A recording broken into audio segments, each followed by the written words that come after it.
Welcome back to another episode of Matthew King's Private Pilot Ground School. Today we're going to be going over airspace. So what is airspace? It is basically the space that surrounds us. So yeah, we'll jump right in. So we have 6 different traditional airspaces in the U.S. airspace system. And we'll go ahead and jump through each of those.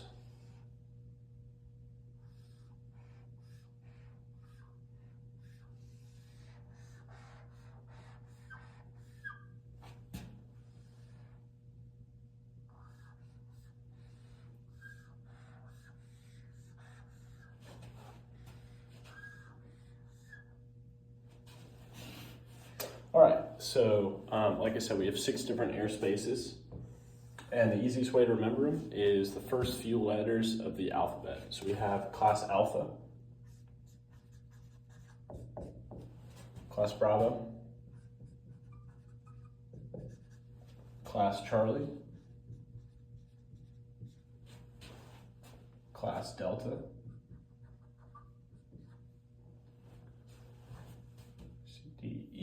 Class Echo, and then Class Golf. All right, so you may be wondering, what are all these different things that you just drew? So these are all of our different levels of airspace, okay? As you can see, some of them have a particular shaded outline. I drew Class Alpha way up here. Class E is just kind of way out in the distance, and Class Golf is underneath everything. And that's because this is pretty much how it's set up. So first and foremost, Class A. What is Class A? Why is it way up there? So Class A is going to exist from 18,000 feet MSL to 60,000 MSL. MSL means mean sea level, and so above 18,000 feet, we're going to set our altimeter to 29.92. That's standard pressure. That's because we don't need an exact altimeter setting. We know that we're way up in the air, and so we don't have a cause for concern to run into anything near the ground.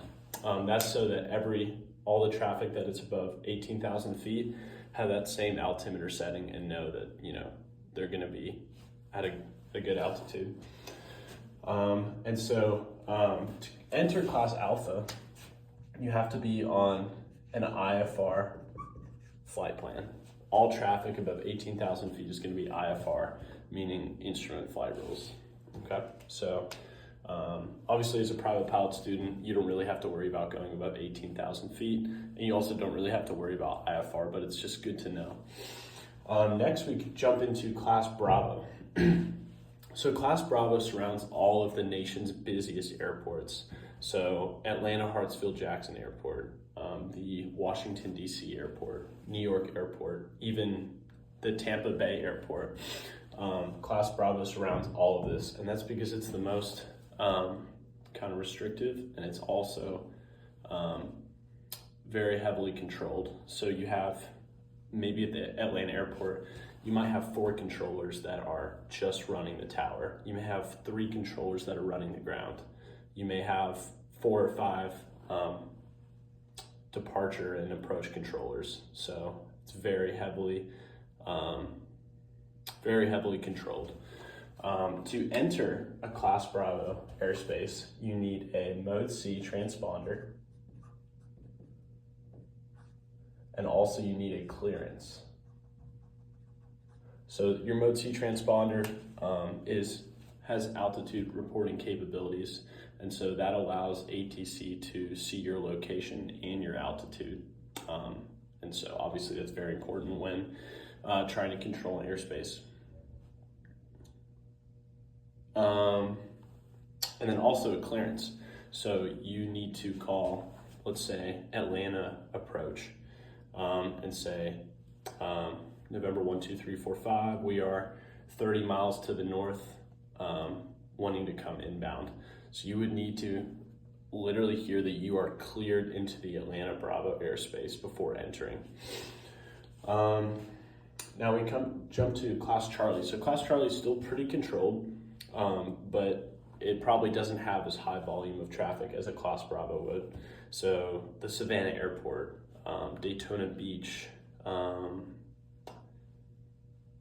Montgomery, Alabama. So these are all Class Charlies. So pretty, probably got some airline traffic going in there, probably got some private jets going in there, but also probably a decent amount of civilian aircraft as well. You don't see a lot of civilian aircraft at Class Bravos.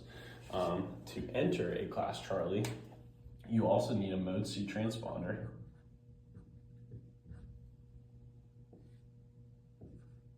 And two-way radio. So you may be wondering, like, what's the difference between a clearance and two-way radio?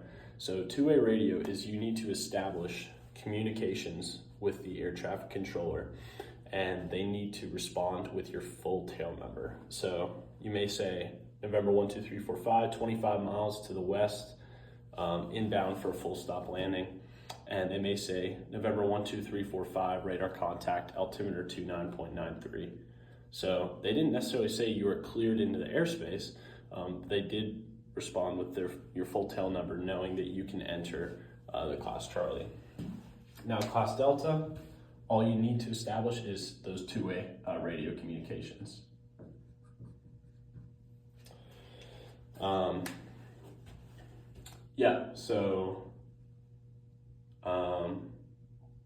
One thing I forgot to mention, surrounding this Class Bravo airspace is what's called a Mode C veil. So we just talked about that Mode C transponder. It's required in Class Bravo, it's also required in Class Charlie. But surrounding the 30 nautical mile radius around a Class Bravo airspace is called a Mode C veil.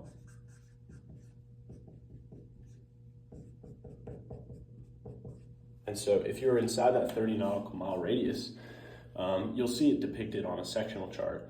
But if you're within that 30 nautical mile radius, you are required to have a Mode C transponder in the airplane.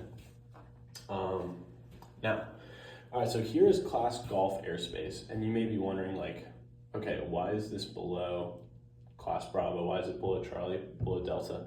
So Class Golf airspace is always going to exist from the ground up to either 700 feet AGL or 1,200 feet AGL, okay? And so obviously if Class Bravo is here, Class Bravo is always gonna go down to the ground. Class Charlie is always gonna go down to the ground. Class Delta is always gonna go down to the ground. But if you see here, this goes down to the ground, but the shelf of Class Bravo does not go down to the ground. So this shaded area right here, and way out here, all this is going to be Class Golf airspace, okay? And now, the way you know whether it goes up to 700 feet or 1,200 feet is going to depend on how it's depicted on the sectional. So there may be this, it's kind of a shaded, let me see if I have a red. So look kind of like this. Let's say here's the airport here on the sectional chart. It's typically a circle. And so now if there's this thick shaded magenta line around it, you know that the Class Golf is only gonna go up to 700 feet AGL, okay? That's if you have the magenta line, the thick magenta line. If you don't have that thick magenta line, then the Class Golf is gonna go up to 1,200 feet AGL. And the biggest reason for this is because at that point, it would transition to a Class Echo airspace, this E right here. And so, yeah, we'll kind of go ahead and jump into Class Echo. So Class Echo, the best way to remember it is you'll really never see it depicted on a sectional unless it starts at the ground, which if it starts at the ground, it'll be just a dashed magenta line. It'll look kind of like this. So a dashed magenta line, it's kind of rare. If you look at the Paulding Airport in Northwest Georgia, you can see that it's a Class Echo on the ground. And so a good way to remember Echo is that it's Class everywhere else.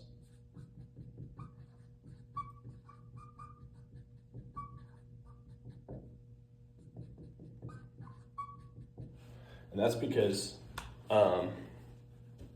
if it's above that class Golf and it's below this class Alpha, then, and it's not class C, basically if it's not class B or A, B, C, D, G, then you know that it's class Echo, okay?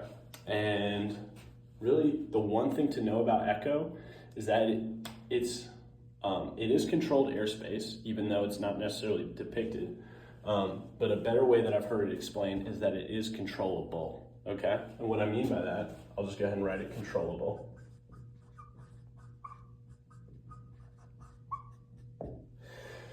And so what I mean by that is if you are participating, now you'll hear that word a lot in aviation, if you are participating traffic, meaning if you're on an IFR flight plan, instrument flight rules, or if you are doing VFR flight following, okay, so where you call them up, you get a squawk code, and they know where you're going, they give you traffic advisories. So if you are IFR or VFR flight following, then you are participating traffic, meaning that you are controlled in class Echo airspace. Now let's say that we take off from our class Delta airspace, and we take off and we go 20 miles out to the west, and we're just out in the Goonies, and we're at 4,000 feet, and we know that we're in class Echo. We are not being controlled because we are not on VFR flight following. We're not on an IFR flight plan. And so that means that we would have to make sure that we are keeping up with traffic ourselves. Let me think if I'm forgetting anything. Yeah,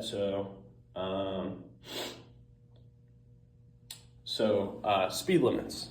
So speed limits. I'm gonna draw just kind of, you'll never see this depicted on a sectional chart, but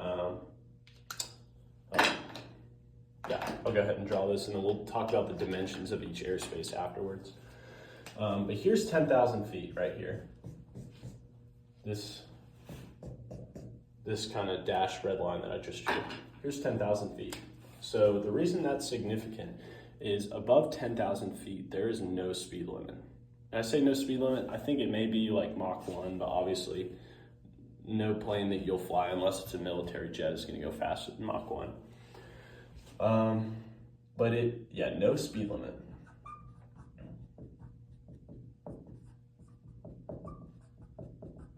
Okay, and then below 10,000 feet, there is a speed limit of 250 knots. And notice I drew KIAS, so it is knots indicated airspeed. So obviously, a lot of times in the airplane, you can't know what your true airspeed is, which true airspeed is how fast you're moving through the air, but you can always see your indicated airspeed. And so, below 10,000 feet, MSL, you cannot go faster than 250 knots indicated. Now, some other places where there are speed limits, so below the shelf of a Class Bravo airspace, it's going to be 200 knots indicated airspeed. Also, a lot of times you'll see, for example, the Orlando airport, what they have is called a VFR corridor. So right above the top of the airport, if you go look at your sectional, there's what's called a VFR corridor. And this allows VFR traffic to move from east to west or west to east VFR. They don't have to, they can stay VFR. And so when you're in that VFR corridor, there's also a speed limit of 200 knots indicated airspeed. Okay. Two other places you see a 200 knot speed limit is in Class Delta or Class Charlie. So, next we'll just I'll go ahead and jump into the dimensions because this kind of intertwines with each other. But the dimensions of Class Delta airspace is going to have, we'll use a different marker. So 4